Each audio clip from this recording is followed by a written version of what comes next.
وزیر مملکت پیٹرولیم مصدق ملک نے کہا ہے کہ حکومت نے غریب عوام کے لیے پیٹرولیم مصنوعات کی قیمتیں کم کرنے کا فیصلہ کیا۔ امیر اور غریب کے لیے پیٹرول کی قیمت میں 100 روپے کا فرق ہوگا۔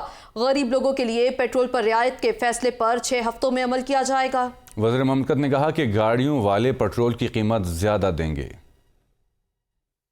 وزیر اعظم کے حکم کے مطابق اور میاں محمد نواز شریف کی رہنمائی کے مطابق تمام موٹر سائیکل سوار لوگوں کی سواری ان کی قیمت تیل کی کم کر دی جائے گی، اور ہمیں بہت تھوڑا وقت دیا ہے وزیر اعظم نے اس کو امپلیمنٹ کرنے کے لیے 6 ہفتے انہوں نے دیے ہیں۔ ہماری کوشش آپ کو پتہ ہے وزیر اعظم صاحب جب کسی امپلیمنٹیشن کی طرف آتے ہیں تو پھر جو ہمارے ساتھ ہوگا وہ ہوگا۔